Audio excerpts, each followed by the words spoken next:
Let's dive into the world of cricket with sports journalist Aaman Patel, who's joining us on the Reverse Scoop podcast tonight.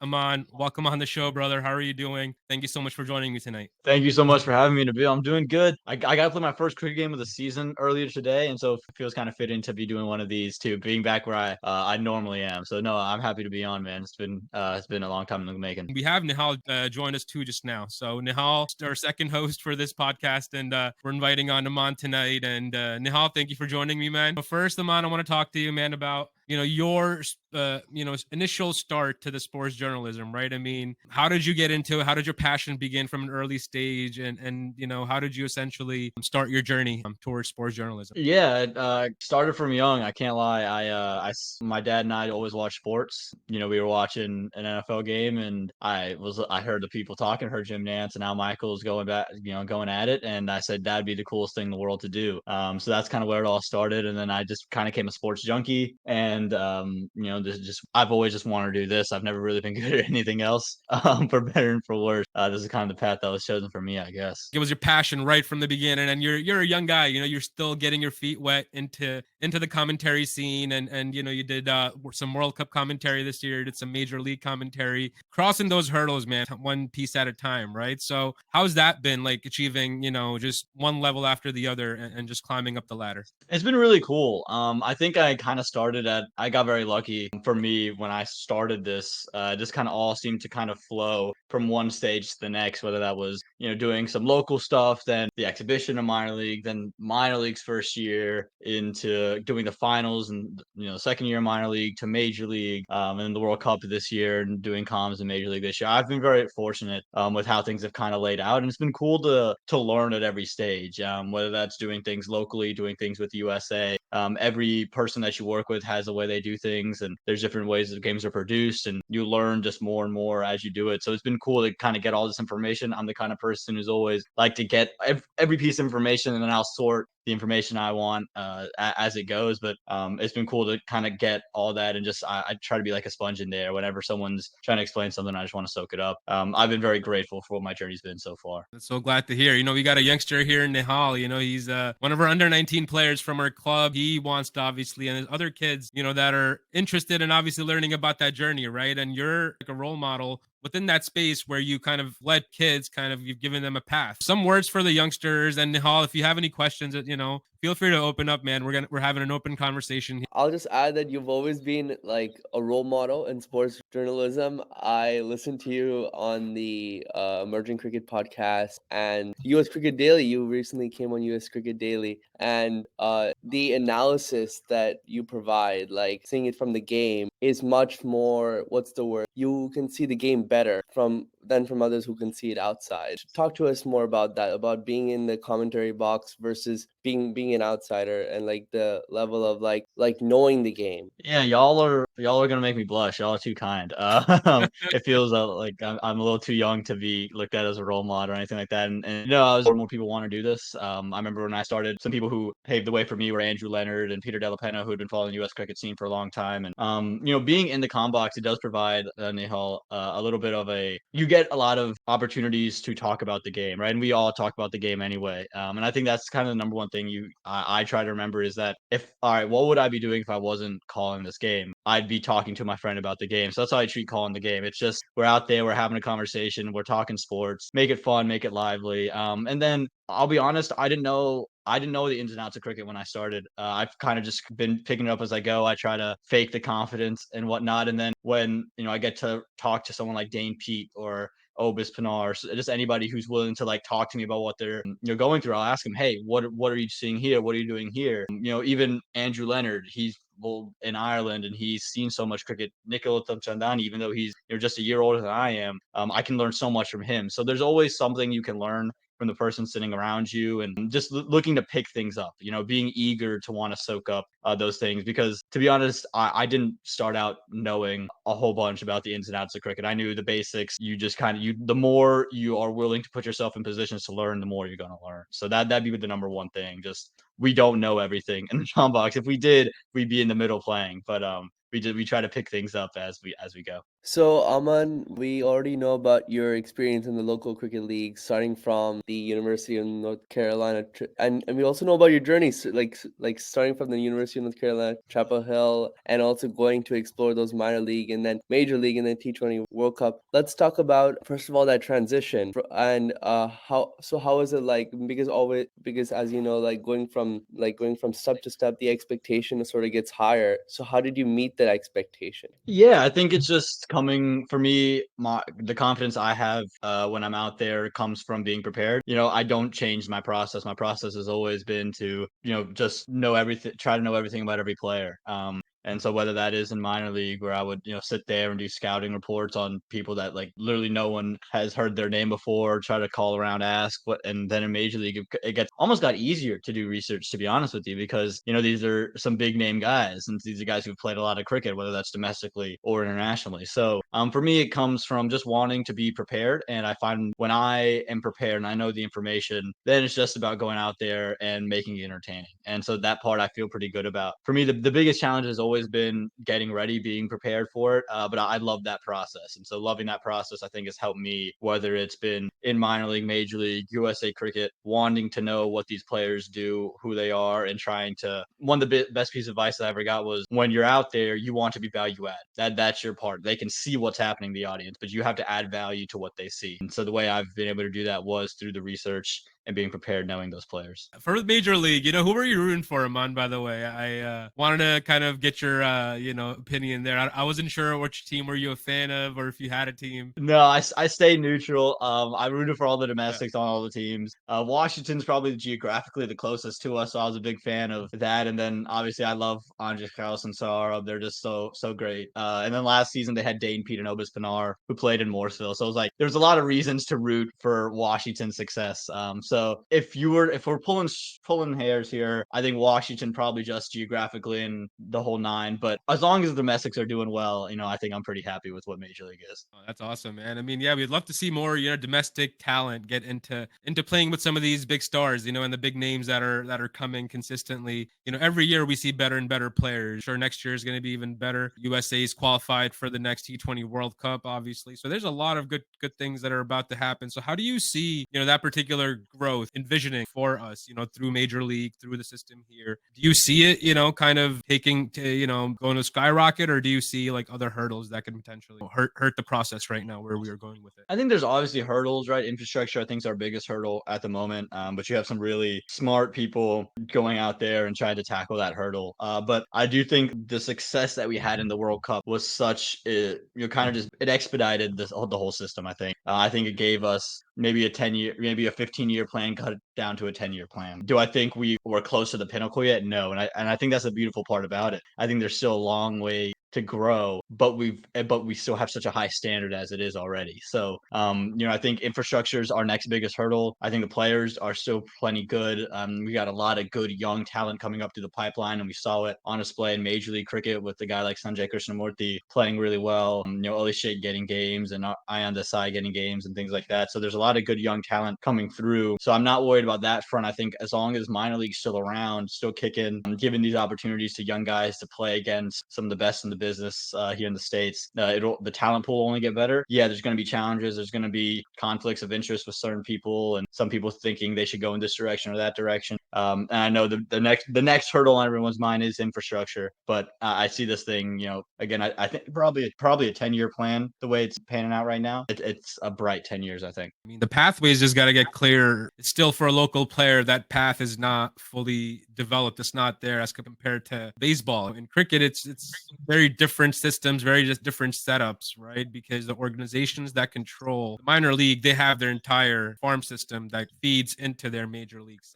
So I'm not sure what the full envision is of, major league, because since it's private league, as well as I'm not sure the stakes for USA cricket, how invested they are into them. I'm not sure if those are the hurdles that I think are going to be more of a major issue, because obviously the USA cricket would want to get some type of benefit for local players and for the cricket here. Yeah, I think there's obviously that concern too, right? The two entities and how that relationship is going to flow. I do think the pathways are getting clearer. They're not clear, but compared to 10 years ago, or man, maybe now 5 years ago, when I was in the under-19 circuit, I was never part of like the under-19 conversation, but I had friends who were, and it was kind of like you make the under-19 team, and then that's it until maybe you get a call up to the national team. Versus now, at least there is that kind of middle period of minor league cricket, of maybe a major league cricket if you kind of burst on. I think the pathways have to get better, but I think we're taking steps in the right direction. And I think you have to see this as, a marathon and not a sprint. We are far from being as structured as Australia or India or England. We have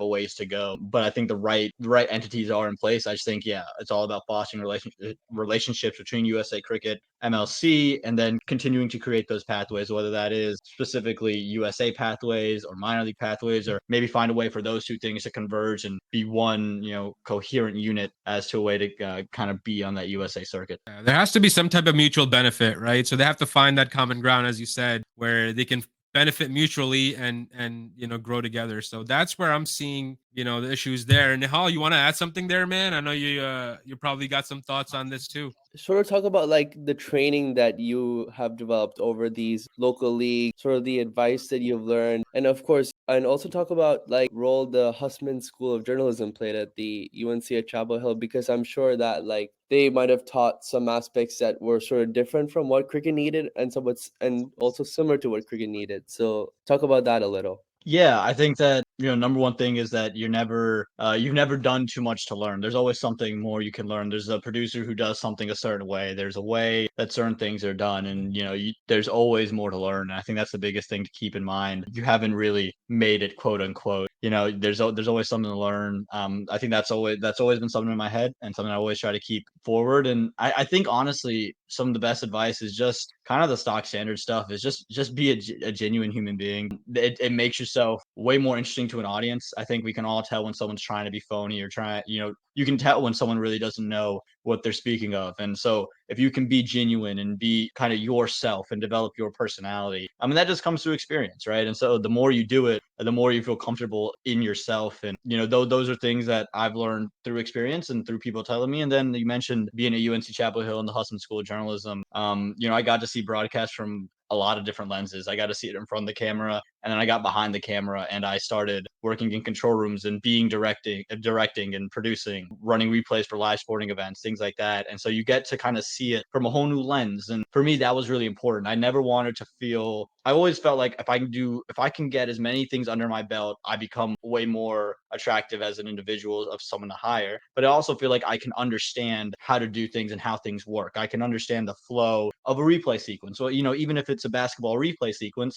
I can understand how that can fit into a cricket replay sequence, and what things are going to be shown and what angles are going to come off next with each other and things like that. So I think it's being the best piece of advice is being willing to learn from every experience. You might not be doing the thing you want to be doing, right? Like I didn't love having to, have 100-foot cable and being the one to wrap that around as the cameraman walks around. It's hot as heck out there. You're sweating, and all you got this 100-foot wire that everyone's stepping on. You're like, hey, keep off, and you're responsible for that wire. If it tugs, the camera guy's gonna look at you, director's yelling at you. That it's not the most fun thing in the world, but there's something to learn there, right? You learn and appreciate those little things. So being willing to learn and being willing to just get into the system. You're not going to do what you love the first time you do it.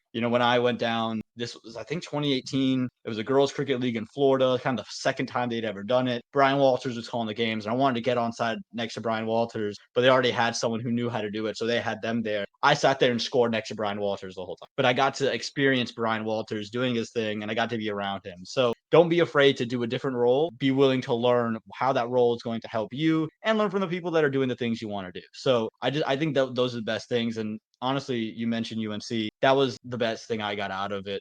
through my internships there and my classes there. Just go out and do stuff, and you figure out how things work. And so the more you do it, there's a great book that basically comes up with a theory. If you do something, you got to do something for 10,000 hours. And so just find a way to get 10,000 hours. I don't think anyone's ever going to hit 10,000 hours, but the whole theme of it is the more you do it, the better you'll feel about it, the more you'll feel comfortable. And so that just comes from, again, being willing to do anything around it and being willing to learn. Absolutely. And I also wanted to ask one more question. So when you were initially commentating, initially putting yourself out there in those roles where you were speaking to others, where others were listening to you on the commentary, did you initially take it as like, oh, I better say something good, otherwise these people won't like listen to me? So you're kind of thinking of a thing in your head, of a catchy thing to say that'll keep them interested. Were you sort of that shy person who was just like, less talking is better? Or were you just like that genuine person that you mentioned that was ready to like, well, I can see the game from this lens, and this is what's going on. This batsman's hit a 4, he's hit a cover drive, it's gone to the covers, it's gone to the gap, and just freely like expressing yourself?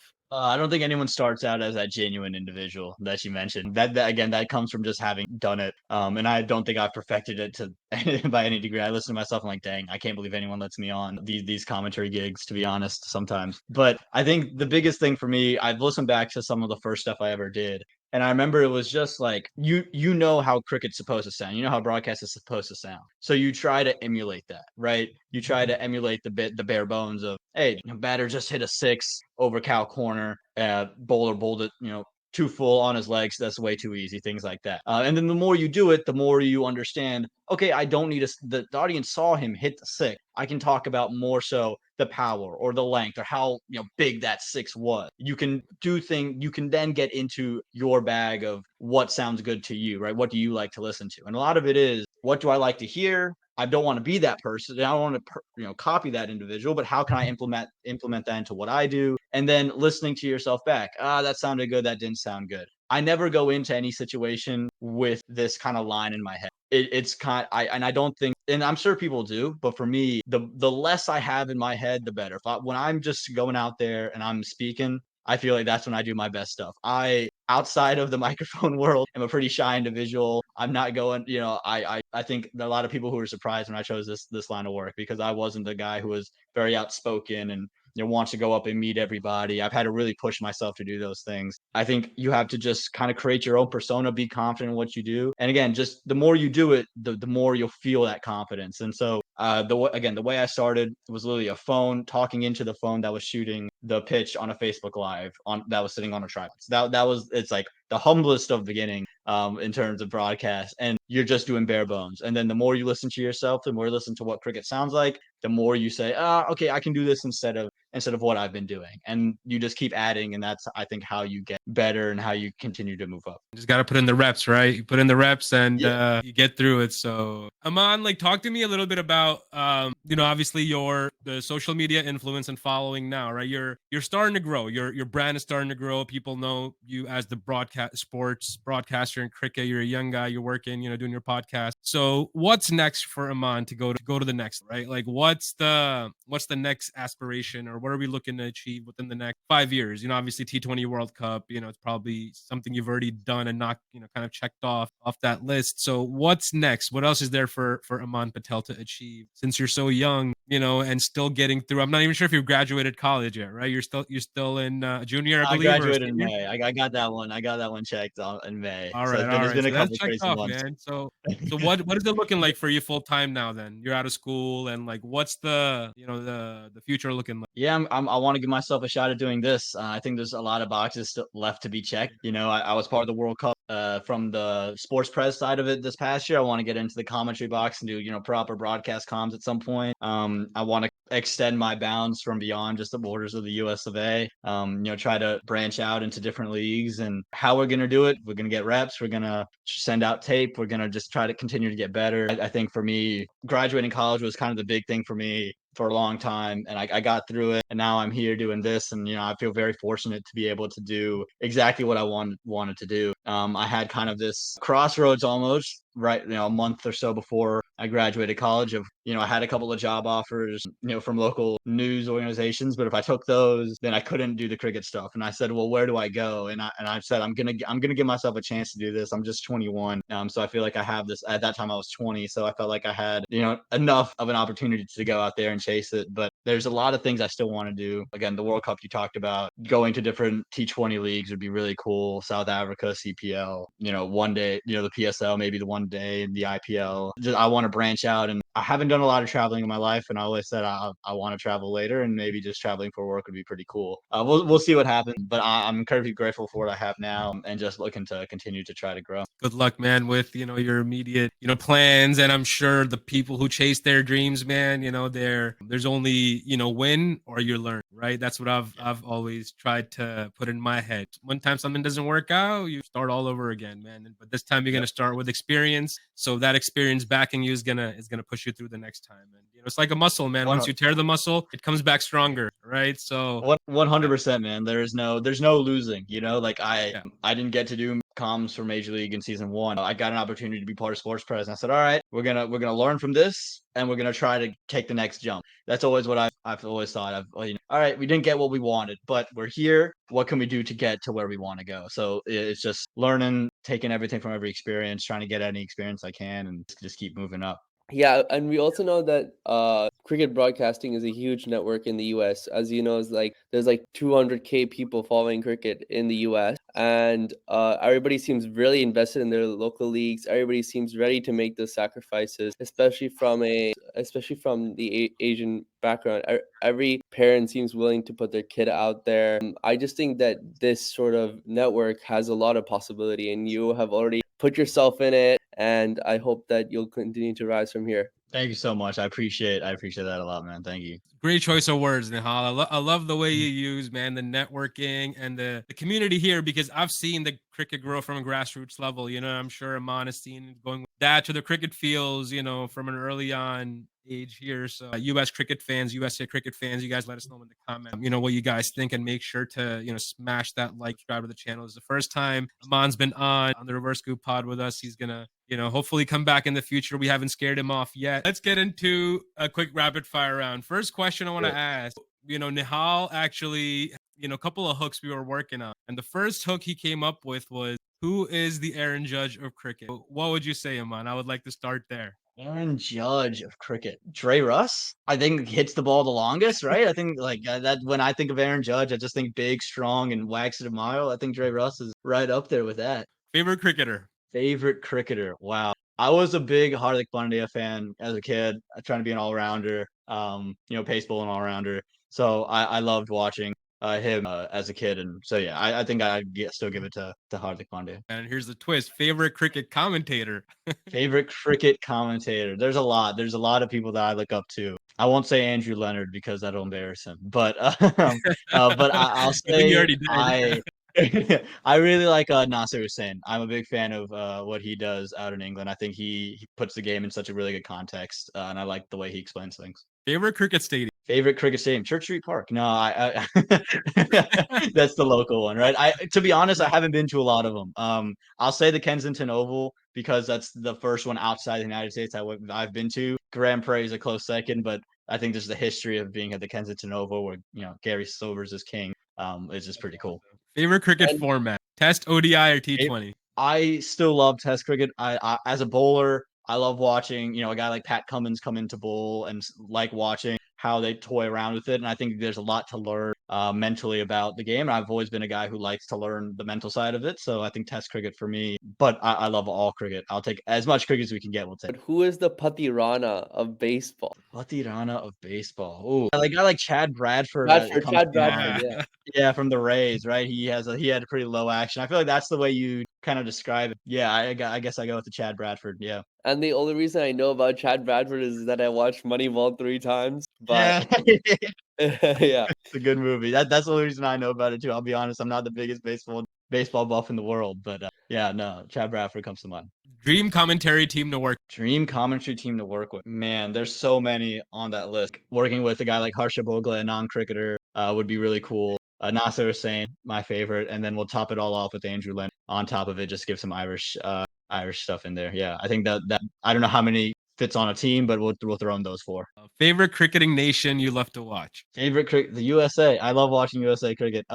My dad obviously of Indian origin, so we watch a lot of Indian cricket. And so I'll root for India when they're playing. But if they're playing the USA, it's USA all day long. One cricket rule you would change? I wish there wasn't the stigma around the man cut. I think that I don't love when you do it, but I don't like that there's this whole kerfuffle about a stigma and things like that. So I think that we just think of it as a normal dismissal. We don't love to see it, but we don't. It's not like it's a big deal. Favorite cricket book or a movie? Favorite cricket book or movie? It's funny you say that. I have Alvin Kalichudden's book. I'm kind of a sappy romantic, and I love a filmy Hindi movie. So MS Dhoni's like right up there for me. I love that movie a lot. But The Test, all 3 seasons of The Test, I love. So if we count TV shows, I'll throw that. What about your favorite post-match activity? What are you doing after you're done? I mean, after we're done calling the games, we pack everything up, and I just go like to goof around with all the players or goof around with the other commentators. I think one of my most fun memories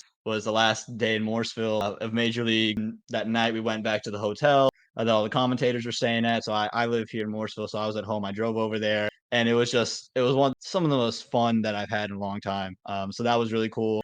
Same thing when I was in Barbados and then Antigua for the World Cup. Just hanging out with the folks after, it's really cool. Last year at Grand Prairie for Major League, the final there, we were out there in the middle, catching things in the night sky. Zubin Salkari trying to hit me or try to kill me with the ball straight up in the air and things like that. So just having a blast with the folks that you've been working with for however long. I'm gonna finish it off with, if not cricket, which other sport would you like to commentate on? I think I know the answer to this, but let's hear it. Yeah. I'm a big American football guy, man. I love football. I could tell you more about the ins and outs of American football than cricket, probably. To be honest with you, like that's kind of where my knowledge is. I'll sit there and watch any. Well, you I'll got just any scroll advice to for me NFL for Network. fantasy football season coming up, Aaman?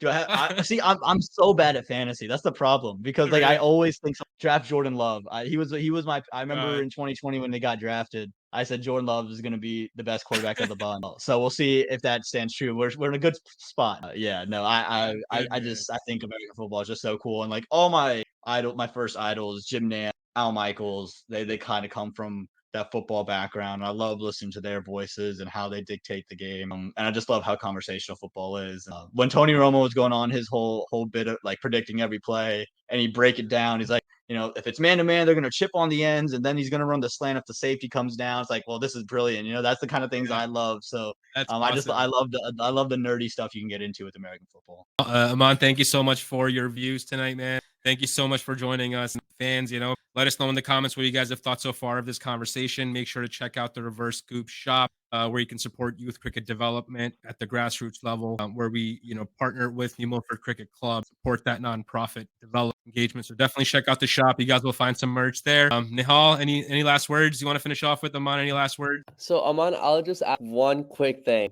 and then so I know that you mentioned that after the matches that you commentate, you tend to have a good time with the players, you tend to have a good time with the commentating team. Do the players sometimes have a critical relationship with the commentating team? Because sometimes something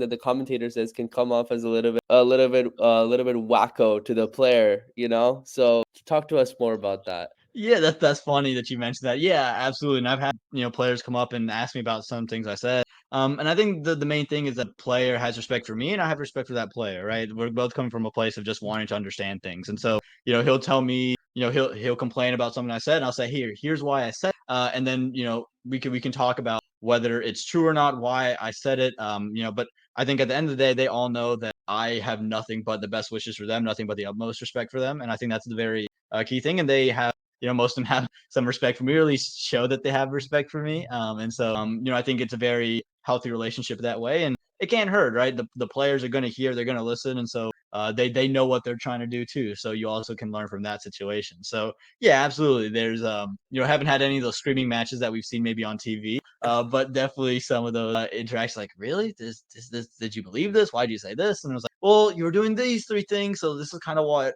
led me to believe this. And then they'll either be like, oh, no, this is what I meant to do. Or, okay, I can kind of see why you would go down that route. So it is, yeah, those relationships happen, but it's a respect thing. So as long as you respect them, they'll respect you, and it'll be okay. Thank you for that Awesome. insight, Aaman. Appreciate it, guys. Until next time, Nabil Khan, Nihal Kocher, and Aaman Patel from the Reverse Scoop signing off. Have a great night, everybody.